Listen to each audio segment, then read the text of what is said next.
What's going on, everybody? This is Ethan with the Know here for the pregame show to get you in the know for the Saints versus Buccaneers. Yeah, divisional rival game here. So we have the NFC South showdown in the Superdome.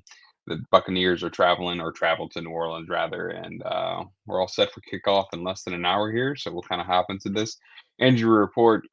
As a lot of folks know, and if you turned into our podcast, the Dome discussions, both teams are pretty banged up. The inactives on the um, Buccaneers side of the ball include Chris Godwin, Bucky Irvin, and Vita Vea will wind up suiting up and playing. We'll see how much minutes he gets. And then among Saints inactives, you have Ugo Amadi, Christian Boyd, and then that's outside of the other guys. That's the big notable names there that are active or inactive again. So good news is Devin Neal is obviously whatever was going on with him is not a long term thing because we're definitely going to need some help there with Kendre Miller being out. So that's going to be interesting to see that and how that plays out. Really excited to see Devin Neal get some time. Unfortunately, it comes at a time where Kendre Miller is suffering with a season-ending injury, but either way, it's good to to see a rookie, and we know what Kendre Miller is. He doesn't have much to prove at this point. I think he's shown the type of running back he is, and why we drafted him in the first place. So that's the good thing there. So we'll just keep an eye out for what Devin Neal does, and we obviously know that he can block. There's been a couple of games this season where he's done a really good block, keeping Spencer safe back there. So. But yeah, other than that, we got the Bucs week 8 coming in here. There was some comments, so to speak, or however you want to call it. Baker Mayfield said he doesn't like the Saints, and this and that, and he doesn't think the Saints play clean, um, which is fine. I don't think NFC South games are very clean to begin with. It's a divisional rivalry game, right? So, he's likely just saying and trying to get under the Saints player skins and stuff like that. We saw a lot of history with these two teams and the short years that we had Drew and Tom Brady there. So I don't expect clean games in divisional rivalries. And if you do, then your division rivalry isn't very much of a rivalry, in my opinion. So, um, we'll see if the Saints play with a little bit of a chip on their shoulder because of that. That'll be interesting. It's one of those things where you're, I think on Dome discussions they discuss this as well. You're playing for pride at this point, right? That's the main reason you're doing this, and go out there and be competitive. You don't have to mop the floor with the Buccaneers here, but just stay competitive. That's it at this point, and see what you can do and see what you can put together. Put some positive stuff out there, get some of these rookies involved again, and really, I think the best thing you could do is just kind of ignore Baker Mayfield's comments. He's been the type of guy his whole career, college, I'm sure high school and pro, that he wants to talk, he wants to showboat. And probably one of the guys that if he's your quarterback, you love him. If he isn't, then you don't like him. So I think the best thing you could do is just ignore him. Just play your game, do what you can do, and let the game speak. And like I said, the Saints aren't playing for very much this season, so you're just playing for your pride today, tonight, whatever you want to call it. So um, my biggest thing that I have with the Saints, or specifically Spencer Rattler right now, is I think teams probably saw something last week. You pressure him a lot. You can take the ball away from him. And Kellen Moore said that the Bears take the ball away from everybody, which is true. There's a reason that they were tied for first in takeaways. But really, I think the biggest thing that we saw last week was a blueprint on how to affect Spencer Rattler. And if other teams have the personnel, it'll be interesting to see if they do that. Obviously a concern, and we'll see how that plays out. A lot of folks are saying that they want, Tyler Shuck to come in there. And look, I'm not against Tyler Shuck playing. I think we need to see how he holds up in an NFL game. But I definitely don't think this is the week that you do it because, you know, you're putting him in a similar position that Spencer Rattler was in last year, and you're just setting him up for failure. You're playing a divisional game that's already had comments. So I don't I really think that Spencer Rattler could throw 5 interceptions today, and we're not going to see Tyler. That's just kind of the nature of the beast, and the current, you know, state of the Saints, so to speak. So I wouldn't expect any changes there. And frankly, if there is a change, I don't even know if it's going to happen this season after the bye week, like some folks are saying. I just don't. I don't foresee that happening. I don't think that you want to put your quarterback or any quarterback for that instance and just repeat history, right? Throw him in there late in the season. He goes 0 and whatever, and then he's got that coming into the next season, and he can't win games and this and that, similar to what folks say all the time about Spencer Rattler. So I would just be more interested in seeing the Saints play out the rest of the season with Spencer Rattler. I know not a lot of folks love the idea of that, but I think it is what it is at this point. You throw Tyler Shuck in there. You don't know what you're gonna. He could play great.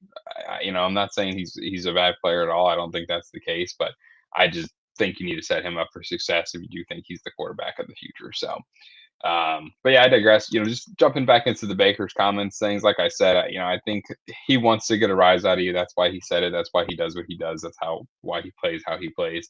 I think the best thing the Saints players could do is just ignore him, right? Like let him talk, let him run his mouth, and play the game. That's it.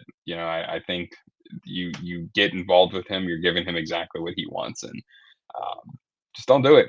There's players you probably do engage with, but maybe not him today, this week, next week, this season, whatever it may be. Because you're 1-6, and like I said, the only thing you're playing for is your pride. So you're out there showboating, you're out there running your mouth to him. I don't think it makes anybody look good. So, but yeah, again, Saints facing off at the Buccaneers at home. Saints are 1-6. Buccaneers are 5-2. We typically jump into the NFC South, but as we know, the Tampa Bay Buccaneers are playing the Saints today. Falcons are getting absolutely stomped by the 1-6 Miami Dolphins. Falcons are 3-3. Very likely will fall to a 3-4 after this game, losing 31-3 at home. At that, there was Kirk Cousins is starting, and they're down this person. I can't remember who they're down as well, but they have less than 150 total yards, and it's in the fourth quarter. So that's fun to see. I'm a big Falcons hater. I'll always say that, I'm not going to cheer for the NFC South if they're not playing the Saints, or if they're playing the Saints, or if they're in the playoffs. I'd just find another team to cheer for in that instance, and it makes it easy because they're getting beat, right? So Falcons 31-3, Panthers are 40-3. Both teams just losing very, very poorly. So you score more than 3 points today, you look better than half the NFC South. So hopefully the Saints can do that. That'd be fun to at least not be the worst team of the week. So, but yeah, that's the NFC South. Like I said, we got the Bucs at 3. Buffalo Bills are mopping the Panthers 40-3. The 1-6 Dolphins are mopping the Falcons at 31-3. So, other than that, we typically hop into the rest of the NFL slate, but we have like a middle game this week, so it's a little bit different than it normally would be. But the biggest thing I think really for this game is, like I said, just I'm hoping that it's not a blueprint, and Spencer Rattler kind of figures out what he needs to do to not, throw the ball away 4 or 5 times, whatever he did last week between the fumble and the interceptions. That's the biggest thing. And yeah, just play with some pride. Go out there, be competitive. It sounds like I'm talking about a bad high school football team right now, and a bit of a broken record for this season. But that's the biggest thing that the Saints need to do this season, and just stay competitive. And again, in a game where you're going in, where Baker Mayfield made some comments, keep your cool. Don't engage him. Um, don't don't engage him. That's the biggest thing, right? Don't give him what he wants, because it's exactly what he wants. So, bets wise, I'm liking Taysom Hill for a touchdown this week. And then on the other side of the ball, I like Baker running it in, to be honest with you. Like I said, he plays with a certain intensity, and he's not afraid to run the ball, and he's down some talent positions around him. So I fully expect him to take the ball in his hands and do what he needs to do to score touchdowns. And it's no secret that the Saints have struggled with quarterbacks who are mobile and quarterbacks who like to run, not this year, not last year, but the last couple of years. So Baker knows that, being in the NFC South and playing against us quite often. So we'll see how that plays out. But yeah, Taysom Hill, going with two quarterbacks, even though Taysom's a football player, still call him a quarterback for the sake of it. Two quarterbacks, Taysom Hill, Baker Mayfield, and then a sneaky one if you want to, throw it in there. Like I said, I'd really like to see what Devin Neal has to offer, right? I don't think in a normal scenario he should get more touches than Alvin Kamara. But today I would like to see him get more touches than Alvin Kamara. You want to know what you got in that guy. You want to know if you have your three running backs, the foreseeable future on the roster right now. And this is a great game to find out if you have that, right? And that's what I'm most excited to see. Let those young guys play football. That's what we need to see this season. That's what we need to see this game. How do they handle the pressure of a divisional rivalry where there's some trash talk been had and said and this and that. So yeah, let the young guys play. That's the biggest thing today. And again, we'll see how it all plays out. But again, I'm Ethan with the Kneaux, www.theknow.com. Check us out everywhere at Be in the Know. Make sure you tune in post game. We'll be here, and make sure you check out our podcast for the Saints Dome discussions. They'll be doing recaps and previews of every game. And if you're more into the written media and want to read recaps and previews, we got Caleb Yacarino doing the previews, and then we got Grayson Jenkins doing the post game, recaps, and that's pretty much it. Yeah. And Jenks, Jenks also has his podcast. So Jenks Island, make sure you check that out as well. He does a little bit of everything for the NFL and football. So check that out as well. While you're on there, click his profile and go find his podcast that way. So tune in for the post game show. We'll be here. That's pretty much it. Who dat? Let's see if we can get this win or at least play with some intensity and see how it goes. So we'll catch you guys at the end of the game. Peace.